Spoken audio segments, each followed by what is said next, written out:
Hello there, this is Trent with The Poor Photographer, the place where you can ask questions about photography tips, tricks, and anything to improve your photography, and mainly on a budget, which is where The Poor Photographer comes from. So we had a round of questions. Well, we asked people on the Facebook page, which is facebook.com//Fedora Media. That's FEDORA Media.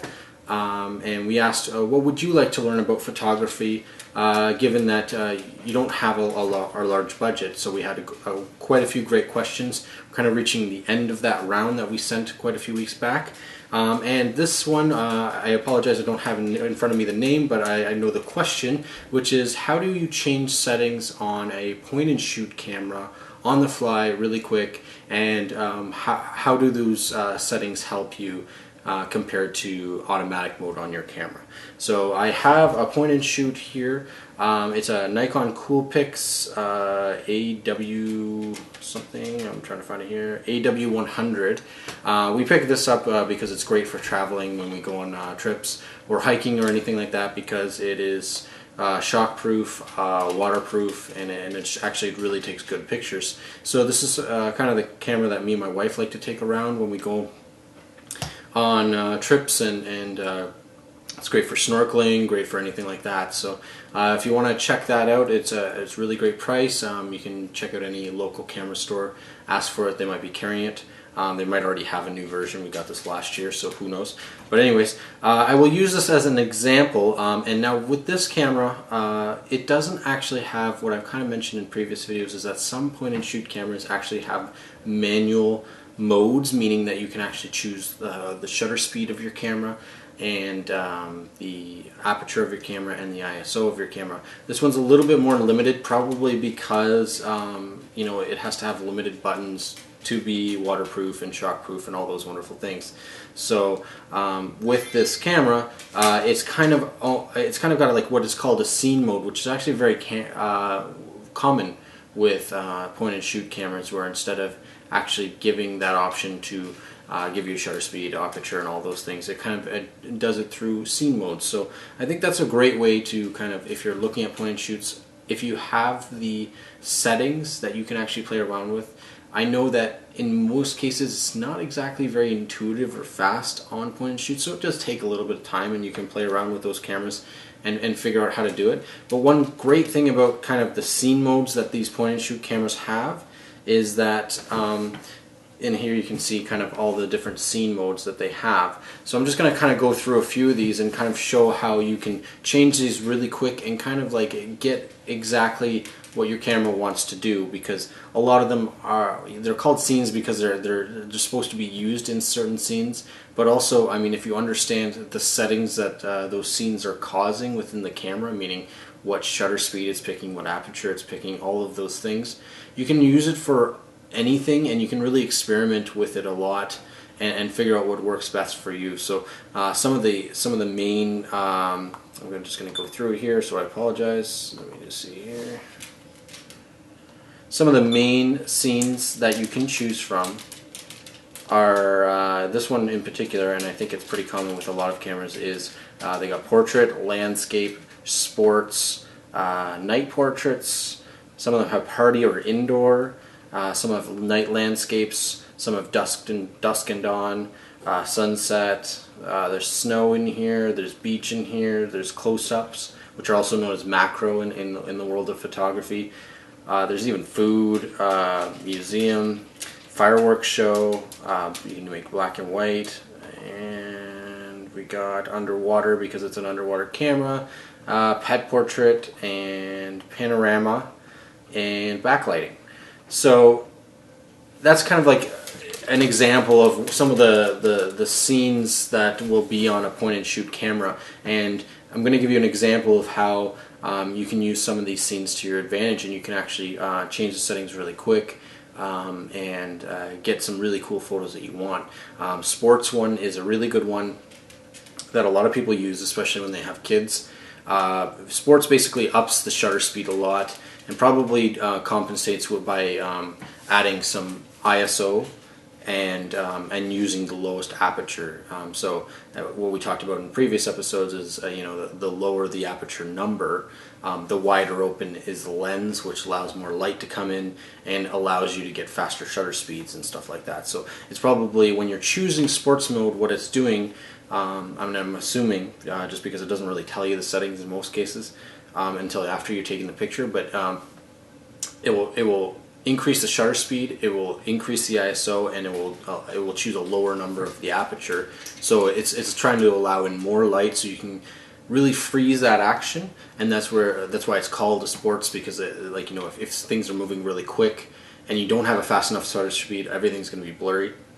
So if you have kids, or if you want to shoot birds, or anything that moves really quickly, like boats going by or anything like that, sports is your way to go when it comes to using a point and shoot, because it's going to give you that fast shutter speed that you need to make sure that you're kind of freezing the action that you need to freeze. So that's a great example where it does say sports, but you can use it for all different kinds of things, whether it's your kids running around your house, or crazy neighbor chasing a dog down the street that you want to get a photo of. It doesn't matter, as long as it's kind of fast moving. That's the setting that's really going to help you. Whereas if you're choosing like a landscape photo, that's not going to help you when you're getting those fast action. It's going to help you if you're trying to capture everything in, because what it's going to do is have that higher aperture weighting, which means it's letting in less light, but it's keeping everything in focus. So that's perfect. It says landscape, but it's perfect for group shots. If your camera doesn't have a group shot setting, some of them don't. I know this one doesn't. So if you're using a landscape for a group shot, and because you have like 20 people and you want to make sure everyone's in focus, and some people are closer out to you and some are further away, you want something like landscape as your setting, because it's going to choose a much higher aperture rating, around 6 or 7 or maybe 8. I don't know what it chooses. It really kind of depends, but it is going to generally choose a higher aperture rating to allow you to keep everyone in focus. So there's another setting that you can use. It has dual purpose, or more than just dual purpose, many purposes. Portrait is it's not going to be super fast, because it's expecting people to stay still and get their kind of portrait taken, but it will have kind of a certain amount of settings that will help the photo be more pleasing, which is, it will have a lower aperture once again, because it wants to keep the background blurred as much as a point and shoot can, which is kind of pleasing, and it takes away distractions of the photo. And the rest of the settings kind of really just matter on what the camera's reading in terms of light and everything like that. So the only main focus of that one is keeping a low aperture to try to get that really nice kind of non-distracting portrait.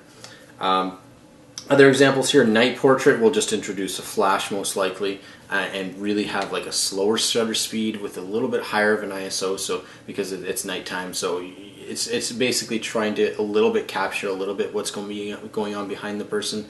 It's great for if you're out and you want to get a picture with the Eiffel Tower behind you all lit up.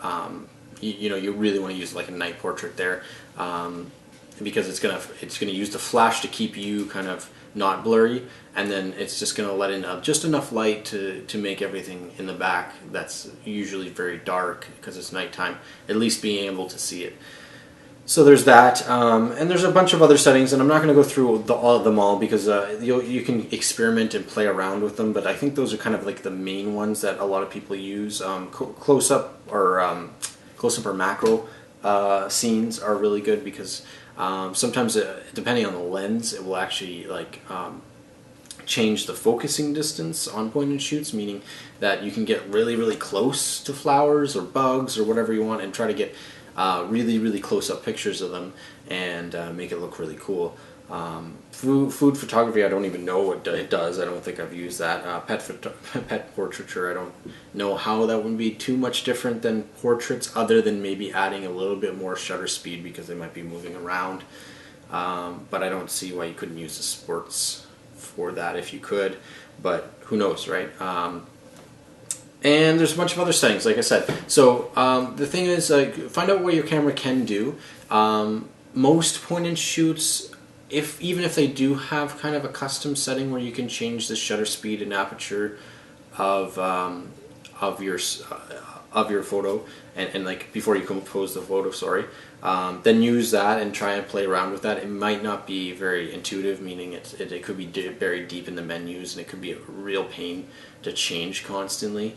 So I mean, see what your camera can do, but the scenes are actually really good. I mean, like I've gone around with this. Me and my wife have gone hiking with this, taking it everywhere, and it's kind of nice to sometimes not take the big camera and just carry this thing around. And you know, if you choose the right scenes and use it you know, properly, and try to like experiment with all the scenes and all the settings that it does change, rather than just let it stay in auto setting, you'll really notice a difference in your photos, and you can really actually get a lot from like small cameras like this.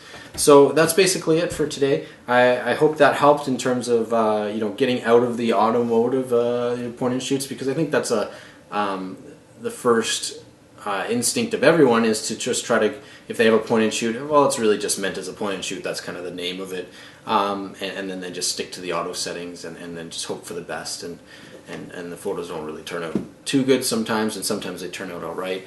Whereas if you actually play with these settings and see what the camera is actually capable of when you introduce those scene modes, and kind of understand which each scene mode is doing, and you know, where actually else you can apply it other than the scene that it's kind of implying. As I mentioned with like fast kids running around with sports, because it's kind of accomplishing the same thing, or you know, landscapes for group shots, and you'll find that there's a lot of examples of where it's, you know, it's not the intended scene as it has put into the camera, but it achieves the same purpose, because it's basically giving you the same settings that you need. So that's it for today. If you have any questions, comments, feel free to comment below, and check out our fan page. As I mentioned before, you can send more questions to us, and we will try to answer them next week. And I hope to see you all again soon. Bye bye.